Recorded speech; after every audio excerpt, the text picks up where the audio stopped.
There's wild lore, and not all of it can even be verified. You know, like the porter.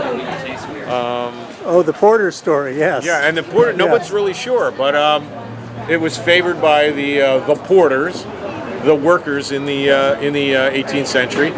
You know, that worked on trains and hotels, and you know, they didn't have cars then, of course, but boats and things like that. All the longshoremen, all the people that did all the grunt work, all the hard work, that's what they liked to drink. And they had different levels of beer. The beer they could afford was the real shit beer. And then they had like a slightly better beer for more money, and then an even better beer for way too much money. So somebody got the idea of blending them so that the workers could actually drink a better beer than just a crap beer. And it became really, really popular. And then somebody had the great idea to actually try to brew that mixture, you know, to have all the elements, all the flavor profiles of that mixture, and brewed it, and it became known as the porter, which eventually grew into stout. Stout just meant strong. But if you look back at the really, really old Guinness labels, it's called Guinness Stout Porter. It just meant strong porter.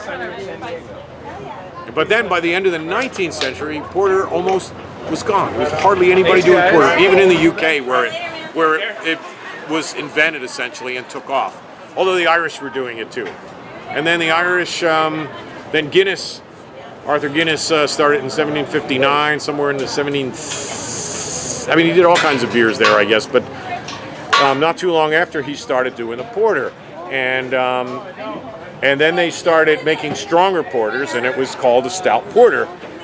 And then they decided to use this new black patent malt, which was much more attenuating than the brown malts and the black malt, dark malts that the British were using. So, because porters were really big in both countries, and then you had they ended up calling it a stout after it's just stout porter.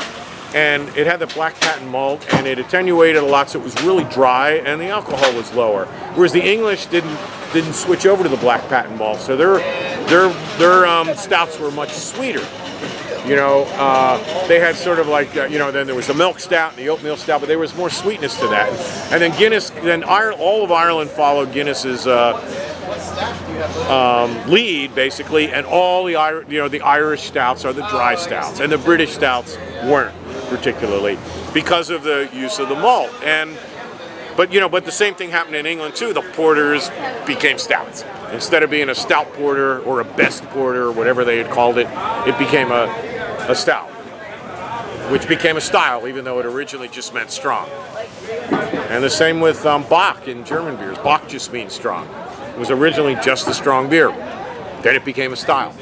Then there was a Doppelbock and a Triple Bock, and somebody soon will do a quadruple Bock. Sure. And we'll drink it at FerkFest next year. Yeah, that would be great. A quadruple Bock on cask. That'd be pretty wild.